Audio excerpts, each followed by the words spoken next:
Welcome to human rights advocates advisory. నేను మీ సత్య, human rights. Friends, sir మా తాతగారు నా పేరు మీద వీలునామా రాస్తా అంటున్నారు. ఆ వీలునామా అసలు అంటే ఏంటో తెలియదు, అందులో ఎటువంటి క్లాజెస్ ఉండాలి అని చెప్పి మా ఫ్రెండ్ ఒక అతను అడిగాడండి.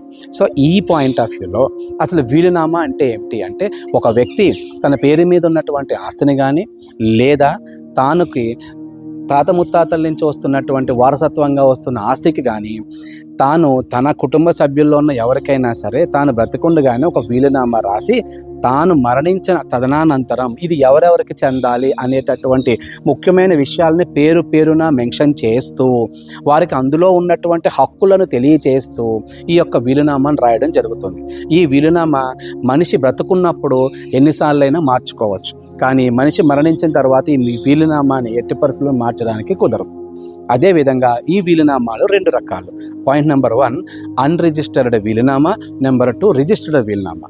అన్రిజిస్టర్డ్ వీలునామా అంటే ఏంటంటే, మీ తాతగారు మీ యొక్క వీలునామాను మీకు రాసి కుటుంబ సభ్యుల సమక్షంలో మీకే అందజేశారు. ఆ విధంగా మీకు అందజేసిన తర్వాత దానిని మీరు జాగ్రత్తగా భద్రపరిచారు. సరే, తర్వాత కాలక్రమేణా తాతగారు కాలం చేసిన తర్వాత ఆ వీలునామాలో ఉన్నటువంటి విషయాల ప్రకారం మీ యొక్క ఆస్తిపాస్తులను మీరు అదే విధంగా అందరూ పంచుకున్నారు. కానీ ఇది ఎక్కడా గవర్నమెంట్ రికార్డ్స్లో రాయలేదు, ప్లస్ గవర్నమెంట్ రికార్డ్స్లో దీన్ని ఎక్కడ రిజిస్ట్రేషన్ చేయించలేదు.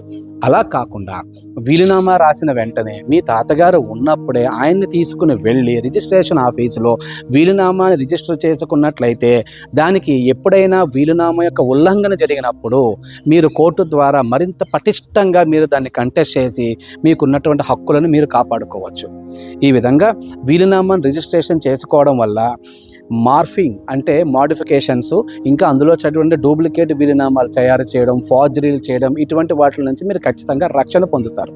ఈ విధంగా ఏ వ్యక్తి అయినా సరే 60 సంవత్సరాలు పైబడిన వాళ్ళందరూ కూడా వీలునామాని రాసుకుని తాను కష్టపడి సంపాదించిన ఆస్తిని కానీ వారసత్వంగా కాపాడుతున్న ఆస్తిని కానీ ఎవరికి ఇవ్వాలి, భార్యకి ఎంత, కొడుకులకి ఎంత, కోడళ్ళకి, కూతుర్లకి, మనవలకి, మనవరాలకి, మీ యొక్క బంధువర్గాలకి, లేదు నా తదనానంతరం ఎవరికైనా, ఇలాగా మీరు ఎవరికి ఇవ్వాలి అని అనుకుంటున్న విషయాలన్నింటినీ పూర్తిగా పొందుపరిచి వీలైనంత ఖచ్చితంగా ఒక న్యాయవాది సలహా మేరకు మీరు కనుక వీలునామాలు రాసినట్లయితే మీకు ఫ్యూచర్లో ఏదైనా ఇబ్బందులు కలిగితే ఆ న్యాయవాదులు మీకు ఖచ్చితంగా సహాయం చేస్తారు.